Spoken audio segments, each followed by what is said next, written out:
Hi friends, welcome to சாந்தி இல்லம். எல்லோரும் எப்படி இருக்கீங்க? சாந்தி இல்லம் சேனலில் இன்றைக்கி என்ன ரெசிபி பார்க்க போகிறோன்னு பார்த்தீங்கன்னா, கொத்தரங்காய் வச்சு காரக்குழம்பு தாங்க எப்படி பண்ணுறதுன்னு பார்க்க போகிறோம். கொத்தரங்காய் வந்து ஜென்ரலாக பொரியல் பண்ணி சாப்பிடுவாங்க, அல்லது கூட்டு மாதிரி செஞ்சு சாப்பிடுவாங்க. இந்த கொத்தரங்காவோட கசப்புத்தன்மை தெரியாமல் நம்ம வந்து நல்ல காரக்குழம்பாக இது வந்து செஞ்சு சாப்பிட போகிறோம். வாங்க எப்படி பண்ணுறதுன்னு வீடியோக்குள்ளே போய் பார்க்கலாம். ஒரு கடாயில் கொஞ்சமாக ஆயில் சேர்த்துக்கோங்க. நல்லா முழு மல்லி வந்து நல்ல ஒரு பெரிய ஸ்பூனில் 2 ஸ்பூன் அளவுக்கு முழு மல்லி வந்து எடுத்துக்கோங்க. எல்லாத்தையும் லைட்டாக நம்ம வந்து வறுத்துக்க போகிறோம். கடலைப்பருப்பு வந்து அதே பெரிய ஸ்பூனில் 1 ஸ்பூன் அளவுக்கு கடலைப்பருப்பு, சின்ன ஸ்பூனில் மிளகு வந்து 1 ஸ்பூன் அளவுக்கு, வெந்தயம் வந்து ஒரு 1/4 ஸ்பூன் அளவுக்கு சேர்த்து லைட்டாக இது வந்து பொரிஞ்சு வர அளவுக்கு இதை வந்து லைட்டாக வறுத்து விட்டுக்கோங்க. இது பொரிஞ்சு வந்ததுக்கப்புறமா தேங்காய் வந்து ஒரு கைப்பிடி அளவுக்கு திருவுண தேங்காவை இதில் வந்து சேர்த்து அதையும் லைட்டாக வந்து வறுத்து விட்டுருங்க. வறுத்து நல்லா ஆறுனதுக்கு அப்புறமா கொஞ்சமாக மிக்ஸி ஜாரில் தண்ணி சேர்த்துக்கோங்க. சேர்த்து கொஞ்சம் லைட்டாக பேஸ்ட்டாக இதை வந்து அரைச்சி நம்ம தனியாக எடுத்து வச்சுக்கலாம். ரொம்ப தண்ணியாக நீங்கள் வந்து அரைக்க வேண்டாம். ஸோ இதை நல்லா ஆறின பிறகு நம்ம அரைச்சி எடுத்து வச்சுக்கலாம். இப்போ நம்ம வந்து ஒரு பாத்திரத்தில் குழம்பு வந்து தாளிக்க ஸ்டார்ட் பண்ணிக்கலாங்க. நல்லெண்ணெய் வந்து இதுக்கு ரொம்ப ரொம்ப நல்லது காரக்குழம்புக்கு. ஸோ நல்லெண்ணெய் வந்து கொஞ்சம் சேர்த்துக்கோங்க. கடுகு, வெள்ளை உளுந்து, கொஞ்சம் வெந்தயம் வந்து கொஞ்சமாக சேர்த்துக்கோங்க. கருவேப்பிலை, பூண்டு வந்து ஒரு 4-5 பற்கள் பூண்டு பற்கள் இதெல்லாம் சேர்த்துக்கலாம். ஒரே ஒரு பெரிய வெங்காயம், சின்ன வெங்காயம் சேர்த்துக்கிட்டிங்கன்னா இன்னும் ரொம்ப ரொம்ப நல்லாயிருக்கும் காரக்குழம்பாக நம்ம செய்யும்போது. அப்படி இல்லைன்னா இந்த வெங்காயம் கூட நம்ம வந்து ஆட் பண்ணிக்கலாங்க. கொஞ்சம் நல்லா செவந்து வந்துடுச்சு. இப்போ 3 தக்காளியை மிக்ஸி ஜாரில் இந்த மாதிரி அரைச்சிட்டு அதையும் வந்து சேர்த்துக்கலாம்.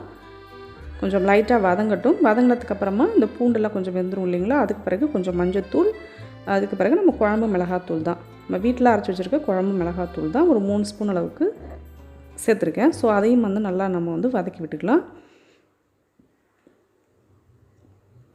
நல்லா வதங்கினதுக்கப்புறமா புளி வந்து நல்ல ஒரு எலுமிச்சம் அளவுக்கு புளியை நீங்கள் சைடில் நல்லா ஊற வச்சுருங்க. நல்லா ஊறிட்டுருக்கட்டும். இப்போ நம்ம வந்து கொத்தரங்காய் வந்து ஒரு 1/4 கிலோ அளவுக்கு கொத்தரங்காவோ அல்லது ஒரு 100 கிராம் அளவுக்கு கொத்தரங்காவோ, நிறைய வேண்டாம்னா நீங்கள் அதுக்கேற்ற அளவுக்கு போட்டுக்கோங்க. நல்லா இந்த மாதிரி ஷேப்பை கட் பண்ணிக்கோங்க. எந்த ஷேப்பில் வேணுமோ அது மாதிரி நீங்கள் கட் பண்ணிக்கோங்க.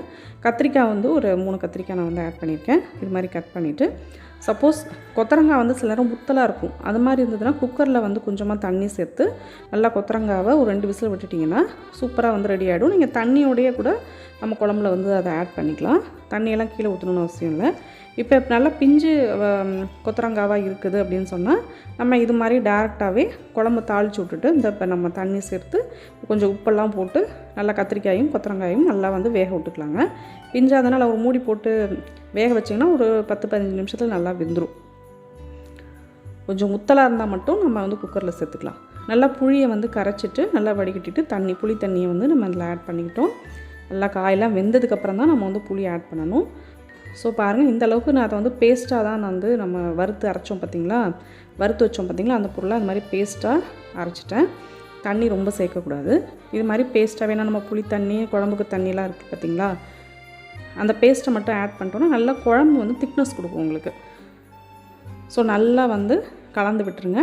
நல்லா கொதி வந்த பிறகு அடுப்பை நல்லா சிம்மில் வச்சுட்டு இன்னும் கொஞ்சம் கூட நல்லெண்ணெய் தாராளமாக சேர்த்துக்கோங்க. கொஞ்சம் நல்லா 1 ஸ்பூன் 2 ஸ்பூன் அளவுக்கு தாராளமாக எண்ணெய் சேர்த்துட்டு நல்லா சிம்மில் வச்சிட்டிங்க அப்படின்னு சொன்னால் சூப்பரான காரக்குழம்பு வந்து தயாராகிடுங்க. நல்லா பாருங்கள், குழம்பு வந்து இந்த மாதிரி தண்ணியாக தான் இருக்குது. நல்லா நீங்கள் கொதிக்க விட்டுட்டிங்க அப்படின்னு சொன்னால் சூப்பராக வந்து நல்லா குழம்பு வந்து நல்லா கெட்டியாக வந்துடும். சூப்பராக இருக்கும். டேஸ்ட்டு பார்த்திங்கன்னா அல்டிமேட்டாக இருக்கும். நம்ம வத்தல்லாம் போட்டு தான் காரக்குழம்பு வைக்கணுன்ற அவசியம்லாம் கிடையாது.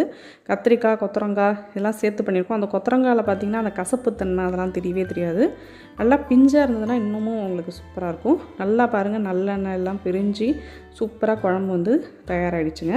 டேஸ்ட்டு சூப்பராக இருக்கும். நல்ல சூடான சாதத்தில் இதை அப்படியே ஊற்றி பிசைஞ்சு, பசங்க கொத்தரங்காயெல்லாம் சாப்பிட மாட்டாங்கன்னா நல்லா பிஞ்சு கொத்தரங்காவாக இருந்ததுன்னா நல்லா அப்படியே பிசைஞ்சு கொடுத்துட்டிங்கன்னா டேஸ்ட், இந்த மாதிரி டேஸ்ட்டுக்காகவே பசங்க கண்டிப்பாக விரும்பி இன்னொரு தடவையும் கேட்பாங்க அந்த குழம்பை. ஸோ கண்டிப்பாக நீங்களும் வீட்டில் செஞ்சு பாருங்கள். செஞ்சு பார்த்துட்டு எப்படி இருந்ததுன்னு சொல்லிட்டு எனக்கு கமெண்ட் பண்ணுங்கள். சாந்தி இல்லம் சேனலில் நிறைய டிஃப்ரெண்ட்டான ஹெல்தி ரெசிபீஸ்லாம் நிறைய போட்டிருக்கேன். வீட்டில் இருக்க பொருட்கள் வச்சு செய்யக்கூடிய நிறைய ரெசிபீஸ் தான் நம்ம சாந்தி இல்லம் சேனலில் இருக்குது. ஸோ மறக்காமல் ப்ளீஸ் சப்ஸ்கிரைப் சாந்தி இல்லம் சேனல். இந்த வீடியோ பிடிச்சிருந்தால் லைக் பண்ணுங்கள், ஷேர் பண்ணுங்கள், கமெண்ட் பண்ணுங்கள். ப்ளீஸ் சப்ஸ்கிரைப் சாந்தி இல்லம் சேனல். தேங்க்ஸ் ஃபார் வாட்சிங். பாய்.